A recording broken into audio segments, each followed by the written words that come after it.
Regan Benson explodes at Englewood City Council meeting. YouTuber and activist Regan Benson verbally exploded at police and the Englewood City Council Monday night after another activist was escorted out of the meeting by police for recording outside of the designated press area. Benson, accompanied by Aurora Transparency, another activist identified as Josh Spoll, and a homeless woman and her teenage daughter, arrived late for the meeting, which itself was plagued by technical difficulties with its YouTube feed and had started late. Before entering the meeting, Benson explained that while she had received an exclusion banning her from the Englewood City Council chambers for 45 days, she was currently appealing the ruling and would be able to speak tonight.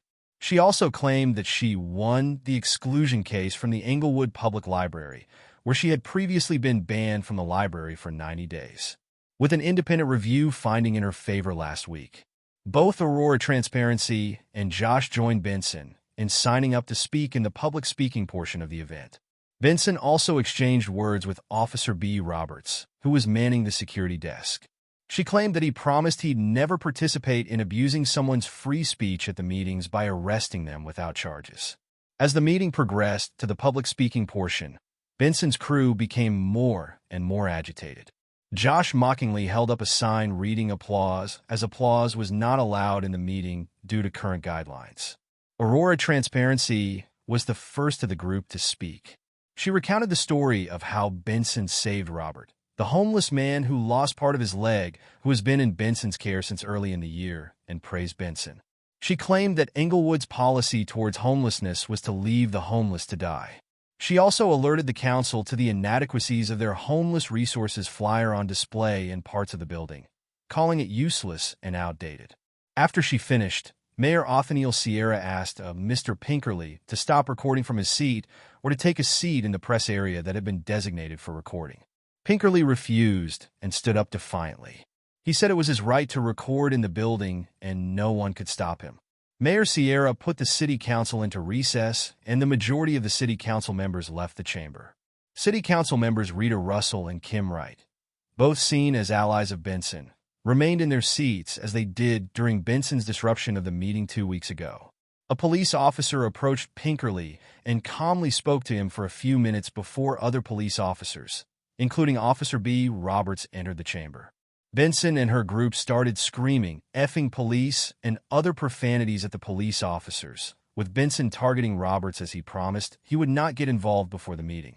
Benson followed as the group of police officers escorted Pinkerley out of the chambers. Once outside of the building, Benson began loudly screaming, "F the police," while Aurora Transparency oinked at the police officers. Pinkerley, who at one point said he had a Second Amendment right to defend himself against police, was put in handcuffs and put into Officer Dirk Smith's police vehicle. Benson targeted Smith, screaming that he was a killer and lunging towards the door of his car before backing away. On her way back into the city council chamber, Benson slammed her purse so hard against the security tray that her phone's camera went out of focus. Aurora Transparency did a FU dance at the back of city council chamber, flipping off police officers. Once the rest of the collective returned to the chamber and the city council resumed business, Josh was called to speak, but declined to do so, as he said he feared being arrested for his opinions. Benson was clearly agitated with Josh's failure to give his prepared remarks. Benson was the final speaker of the night, refusing to give her cross street or town of origin. She eventually said Utopia was her town and went back and forth with Mayor Sierra for 20 seconds of her 3 minutes of allotted time before moving forward. The homeless activist spent the next minute singling out council members and representatives of Englewood city government for insults, then finished her remarks by bizarrely clapping for herself for the last minute of her time. After her remarks, Benson's group remained in the chamber for a few minutes as the council went on with the meeting before exiting. Benson promised that federal civil rights lawsuits had been filed against Englewood police and soon heads would start to roll. She signed out stating that a new warrant for her arrest would be made after her actions earlier in the evening, and she would fight and win against any actions taken against her.